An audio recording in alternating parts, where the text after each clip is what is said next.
Yesu ashimwe dusangira aya majambo dusanga mu gitabo cy'Itanguriro igice cya 50 umurongo wa 20 haravuga ngo ku bwanyu mwiyumviriye kungirira nabi ariko Imana yo yagombye kubizanisha ivyiza kugira ngo ushitsi biriho muri iyi minsi ikiza abantu benshi ntibapfe. Dusangira ijambo rivuga ngo ivyiza biva mu bibi. Ndakunda kuvuga yuko dukwiye gushima muri byose.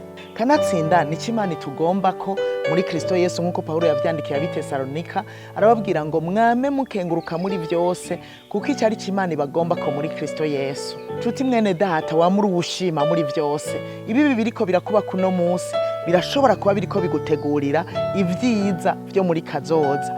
Subira inyuma urabe wewe uri kuranyumviriza.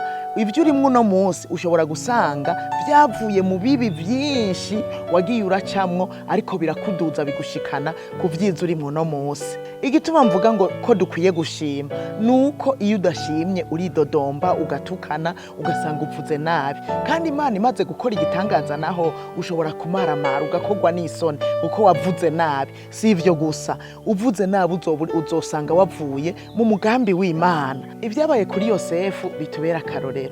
Yosefu yakuriye mu muryango ari kumwe nabo bavukana, amerewe neza, se amukunda, ariko Imana yari imufise ku mugambi. Abo bavukana Yosefu ngo yama abarega abwira se ibi bibakora, bakamwanka rero gose. Yosefu yaragize ibibazo aragira ingorane ariko ziriko zimutegurira ivyiza. Yosefu yaragurishijwe na bene wabo atwagwa muri Egiputa, kandi nagira ndababwira iyo Yosefu atagurishwa nabo bene wabo wajanwe muri Egiputa nta kuntu yari kubatabara mu gihe kikwiye muri cya gihe c'inzara. Kugurishwa kwiwe ngo ajanwe muri Egiputa nubwo vyari bibi kuri Yosefu, nubwo vyari biruhije kuri Yosefu, byarimwe umugambi w'Imana wo kuzotabara bene wabo. Amaze gushika muri Egiputa naho nyene nimwave mwibaza ngo yabayeho neza, yaragize ibibazo naho nyene. Kwa Pontifare ageragezwa n'umudamu wiwe hanyuma arapfungwa aja mwibohero. Mwari muzi iyo Yosefu ataja mwibohero ko bitari gukunda ko ashika ibwami.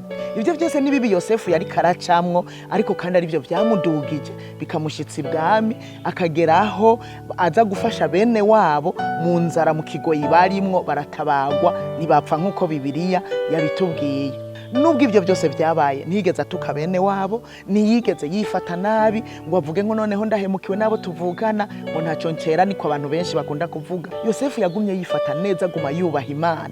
Nshuti yanje unyumviriza, muri byose ugume wubaha Imana. Ibintu bibi nivyaza guma wubaha Imana, ejo bizoguhindukira vyiza, kuko Imana irashoboye gufata ikintu canduye ikagikuramwo ikintu ciza. Irashoboye gufata ibintu bibi byariko birakubako bikakubera ingazi ikuduza. Kubw'ivyo rero no mu bibi wifate neza, kuko Imana irafise ububasha bwo kubihindura bikaba vyiza, nubwo vyari bibi nawe ukamererwa neza. Mbere si ivyo gusa, ugasanga ukijije benshi. Umwami Yesu yaramerewe nabi muri inosi, ariko reka ndakwibutse yuko urupfu rwiwe ariko rwaduhesheje ubugingo. Iyo adapfa, iyo adasuzugurwa, iyo adatukwa, iyo atamererwa kurya yamerewe, natwe uyu munsi ntituba tumerewe neza, ntituba dufise ubugingo budashira. Burya Imana yonyene niyo ishoboye gukura ikintu canduye ikagikura mwiciza, kandi iyi Imana niyo iri kumwe natwe muri runo rugendo. Nitwaca mu bibi izobana natwe kandi bizovamwo ivyiza bigende biratubera akarorero, hanyuma tubabashima muri byose, kuko ivyiza birashobora kuva mu bibi. Yesu abahezagire.